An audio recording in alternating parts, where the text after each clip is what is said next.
Have I been wanting to film this video for months? Yes. Did I get COVID 2 days before I was supposed to film this? Yes. Am I finally doing it now? Yes. Definitely. Absolutely.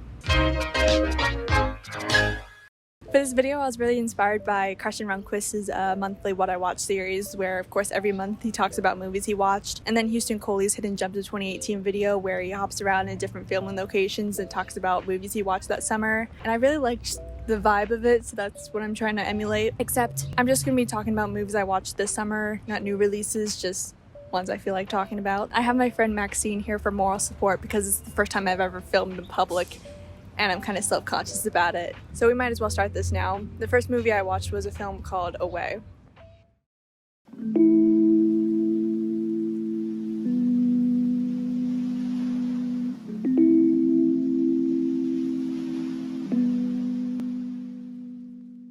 So I don't know if it was because I made myself a bowl of fettuccine alfredo the night I watched this, but dude, I was vibing. So this is an animated film in Latvia, and it's a story about a boy who crashes on an island in a plane crash. You could probably already see why I'm intrigued by this. It's basically about this boy traveling this unknown land, and he's being stalked by this mysterious figure. He has a bird sidekick, and it's really cute, but like, here's the catch. It's all done by one guy. Directing, editing, scoring, animating, everything. Like, it's all done by one guy. I was hoping you'd react. Whoa. For an animated movie, all done by a single guy, it's incredible. Romeo and Juliet, sealed with a kiss could never. And the thing that amazed me about it was that there was just no dialogue. It was all music. It was very much like Red Turtle. But the other thing that's really interesting about it is it looks like a video game adaptation.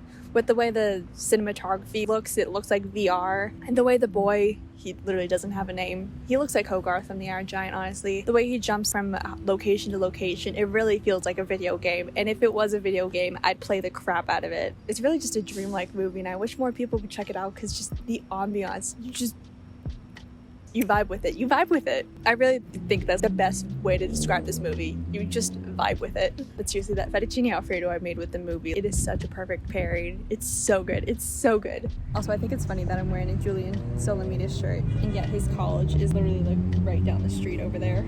Now, the next movie I watched this summer was The Darjeeling Limited.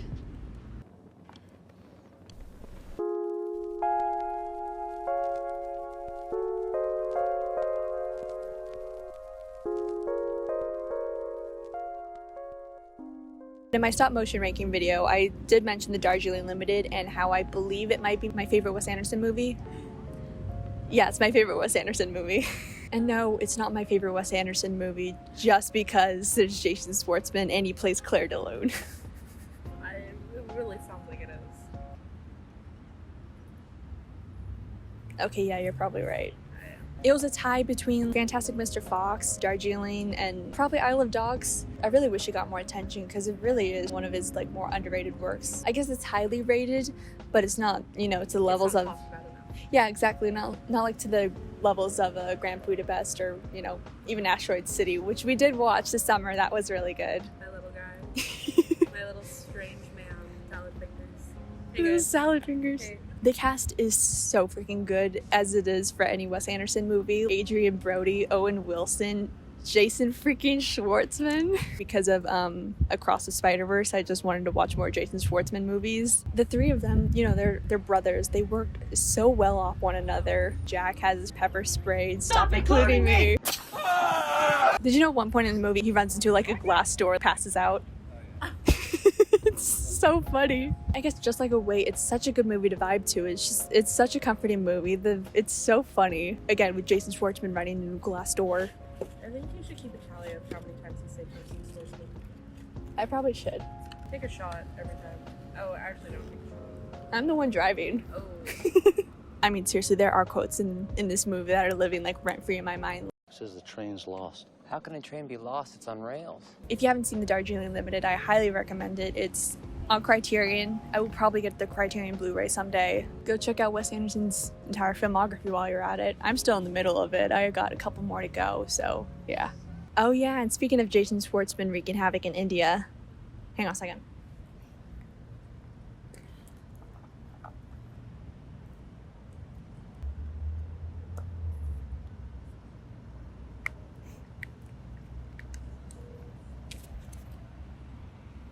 Spot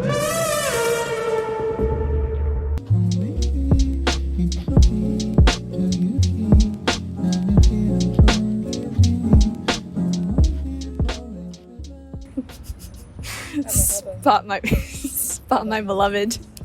He's doing the Family Guy pose.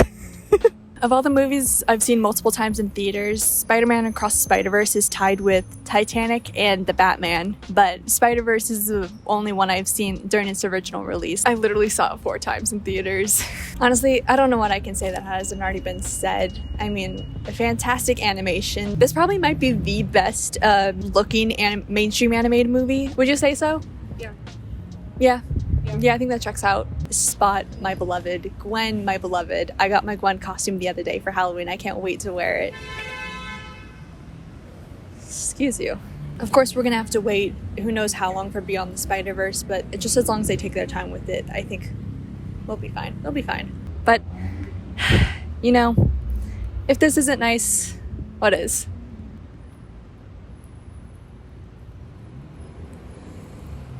I should go.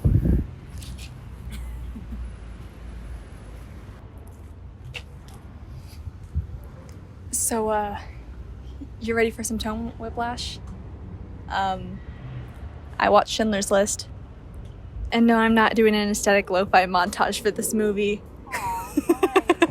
It just feels wrong given the subject matter. There's a bit of a story to this. So Schindler's List was originally on my list of movies that I was never gonna watch. I never actually saw myself watching this at any point in my life, but I did. So in my film class last semester, we had 4 movies to watch for extra credit for our final test, like last day of the semester. I watched 2 of them. And then I was actually planning on watching Schindler's List, but then before I know it, it was the night before the test. It was midnight. I just finished my last English essay for the semester, and obviously the movie's 3 hours long, so I was not going to do that. But really, I just ended up guessing the questions on the test. I got one of them right, and then about a week later, I was like, well, I got that close to watching it, might as well, and I did, and wow. Yeah, as someone who never actually thought I was going to watch the movie, I thought it was just incredible. If I'm talking about a Ralph Fiennes movie on this channel, I can't not mention Ralph Fiennes. He is... what a vile human being. I mean, with Ralph Fiennes, I'm more familiar with his voiceover role, so seeing a live action role of his, let alone him being is just... I mean, yeah, he was really good. Maxine, do you remember watching that scene in Carlton's? Olivia Mendel, you think I remember anything from high school? That is all tucked away inside my book. We watched one of the scenes in our history class junior year. I think it was the Hinge Factory, and Ralph Fiennes was trying to execute the guy. I remember there was a guy in that class being like, hey, if the movie's from the 90s, why is it in black and white? I was like, ugh. For most of the movie, I was like, yeah, it's a good movie. I can see why it's so highly rated. And then during the last 15-20 minutes when Oscar Schindler was like, I could have saved one more person, I was like, okay, yeah, this is an amazing movie. Because I knew going in how depressing of a movie it was, that was kind of my mindset. So I was just on edge for all those 3 hours, even with those brief moments of levity. And talk about the girl in red. I mean, honestly, I actually was expecting her to be a character, but I do know she's supposed to be symbolic. And I think the movie's choice of having that being the only color in the movie, I think that's just very tasteful. Yeah, it's Schindler's List. I'm probably the last person and channel that should really do like a deep dive on it. That's not very, me core. Honestly, just like Grave of the Fireflies, like, yeah, of course it's good, but I'm like never gonna watch it again. But brava, Steven Spielberg, brava. Dude, that's literally our friend's billboard right there. Caleb's Tire! Yay! Caleb's Tire! It's literally been here for like a year and it's still up. His social medias and stuff are up there, but yeah, go follow him.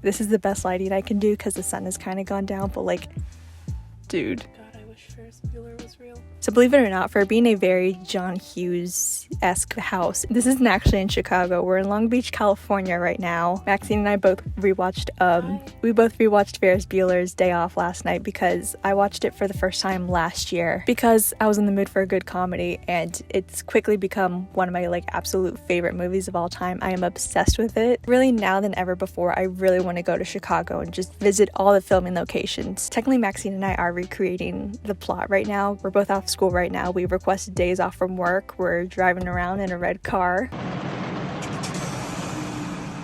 I'm the sausage king of Chicago.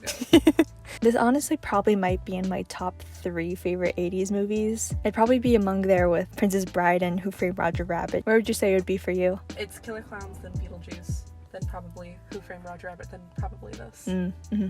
Movies like Hour 30, Hour 40, and I'm basically smiling the entire time. The first act especially is like one of the funniest first acts ever. I think Cameron deserved getting the car stolen because of those ugly ass Because the suspenders. I hate his suspenders. I hate them so much. I want to hang him up with like a clothing hanger and just like leave him there. I thought you wanted to hang him somewhere else. Sheesh. Olivia Mendel. We're literally sweating back here, but yeah, this is freaking awesome. I love visiting filming locations because I saw the Full House in San Francisco a number of years ago. That was pretty cool. I did another day trip kind of like this last year in Vancouver where all the locations I did were filming locations for this movie I love called Little Fish. That was awesome. So now I'm like kind of doing that again. Okay, this is for the audience, guys. Fork. Marry, kill. Cameron, Principal Rooney, and the mom. I forget her name, but she has the weird haircut. Yeah, okay, guys, get back to me. Leave a like and leave a comment. This movie is fantastic. It's definitely my favorite John Hughes movie, at least the ones he's directed. I liked Planes, Trains, and Automobiles. I thought Breakfast Club was honestly very mid. And then I know he's written some other stuff. I do love Home Alone. I know the McAllister houses. That's in Chicago too. A very John Hughes-esque home. But yeah, Home Alone and Ferris Bueller's Day Off is just mwah. But yeah, this was really why I wanted to make the video because I just really wanted an excuse to visit the Ferris Bueller house and I was saving it for this. So actually I'm very glad that we're here. Yeah, it is so hot in here. Okay, bye. Hey, so you guys ever heard of Barbenheimer?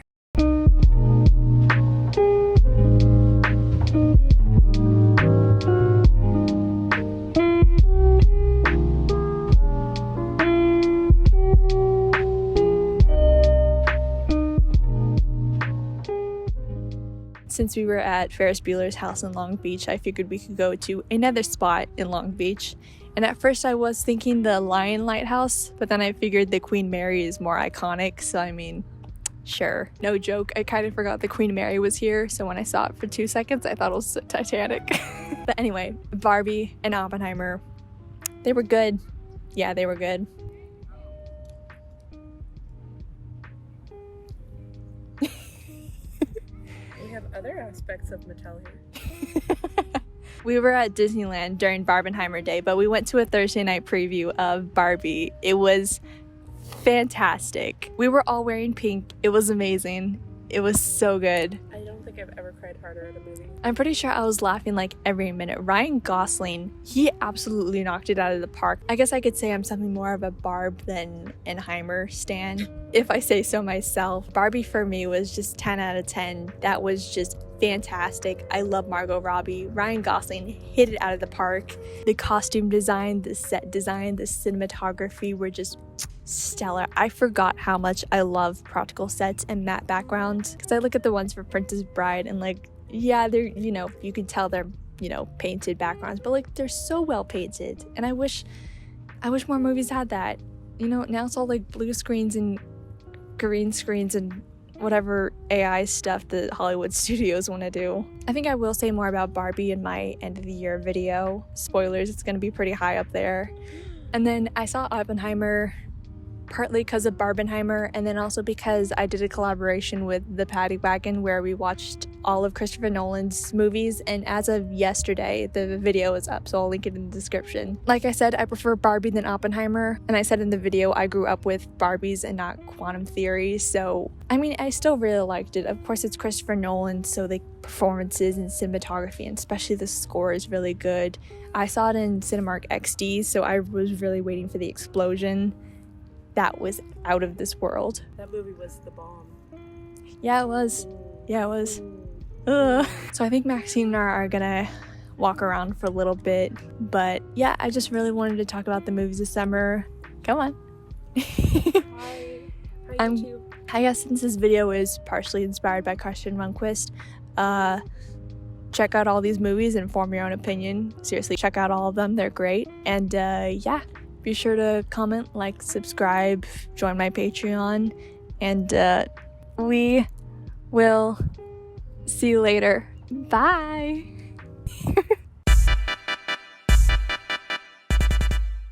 Did I get COVID 2 days before I was supposed to film this? Yes. Am I doing it now? What was that? See, this is how long it takes me to film. Okay. No, be serious. Have I been one?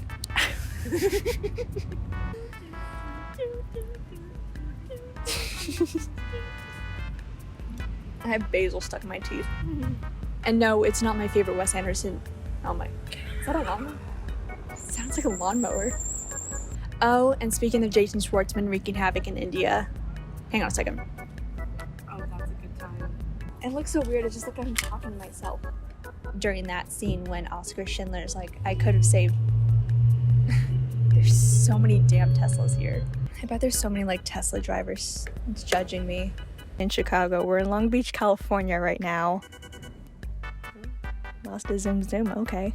You guys ever heard of Barbenheimer? No, tell me more. You haven't? No way.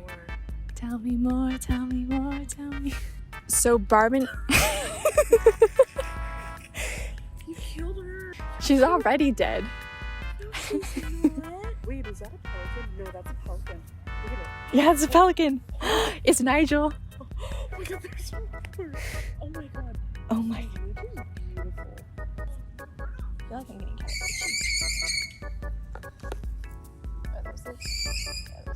catfished. Bye. My foot's asleep. Do you want to see my holes? No. Do you want to see my holes?